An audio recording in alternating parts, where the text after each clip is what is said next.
And hello everybody, welcome back to the channel guys. I hope you're all well. Before we do get into today's video, as always, please do smash that like button and subscribe to the channel for daily Liverpool content. Guys, in today's video, as always, here to bring you up to date with all of the latest Liverpool news from the last 24 hours. And we're also going to be taking a look at some huge Anthony Gordon to Liverpool news, as Fabrizio Romano today has provided yet another update with regards to the transfer situation, and actually it is some fairly positive news.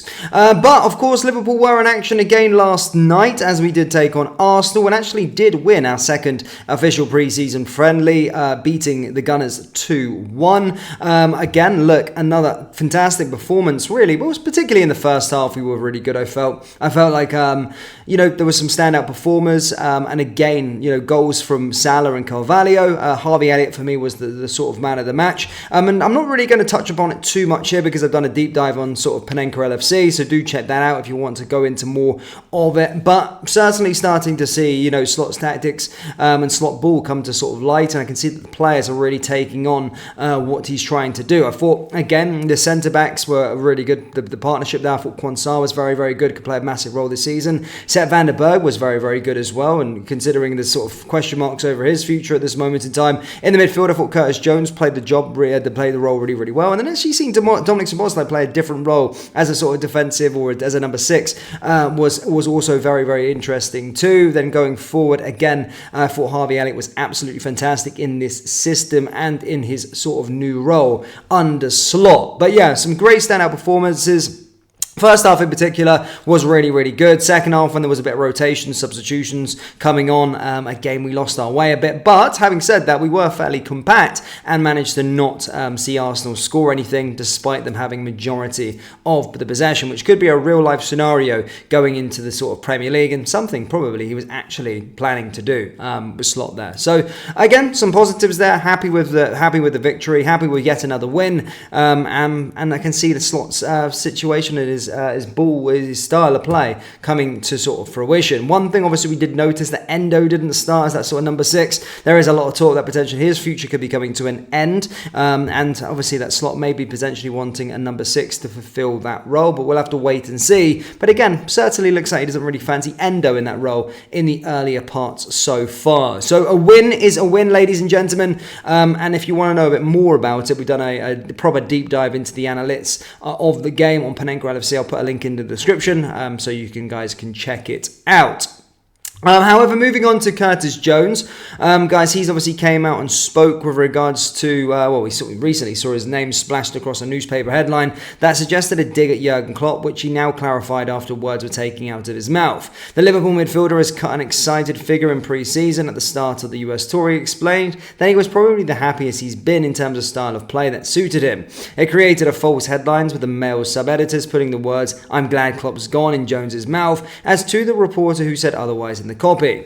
The 23-year-old was simply voicing his excitement how Arne Slot demands coincide with how he wants to play the game. There was never a slight direct towards Klopp. Headlines would have led someone to believe otherwise, and Jones seized the opportunity to clear up any misunderstanding when speaking to fan media against Arsenal. He said, "The principles are always the same. We want to work hard, press and dominate teams. That's what I think I came across a little bit wrong. I'd like to say on this now, I've seen things that seemed like I was disrespectful in a way, but Jurgen knows I've never been that kid. He knows how much I love him, that I love all of his staff. But if it was just me saying how I'm going to play now, it's a little bit of a change. He gave me the platform and belief in myself to know what I'm a kid who can step up as well. I'm not just a kid who's a squad lad. I really counted on as well. I don't want to take anything away from him. I wanted to get that across well. How many games have I played? It's all because of him. There were times I was being told that he needs to go out on loan or leave the club, but he was the man who stuck with me the whole time. It's how the media is, you can say the odd thing, and they try and build up the story.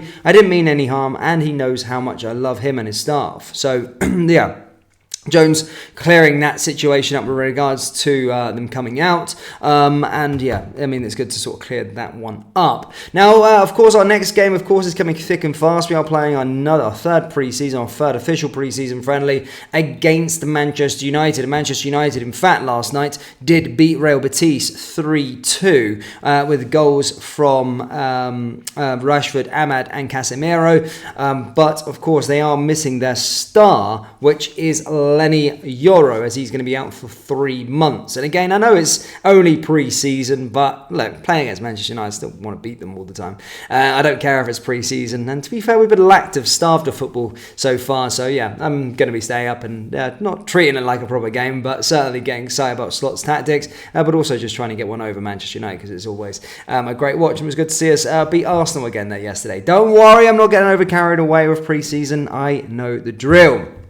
Now, moving on to some transfer news, guys. As stated, there has been a lot of murmurs with regards to ins and outs so far this sort of summer. But already in the sort of build up to August, we know that there's going to be a lot of work done in the August period. And basically, Athletic have provided an update with regards to a few different things. And Fabrizio Romano today has provided an update with regards to Anthony Gordon. Now, we're starting to hear a bit more with regards to Anthony Gordon, stating that this deal isn't dead. And basically, this morning, Fabrizio Romano has came out and stated that several meetings Liverpool having internally at this moment in time, and Anthony Gordon has been mentioned and discussed over the last few days as a probable target. Liverpool believe he is a top player, and the interest remains very, very strong. It is one to watch this summer transfer window. Now, Anthony Gordon, of course, it did seem as though we were in negotiations with Newcastle earlier on in the transfer window. So again, it's looking like it's being revisited.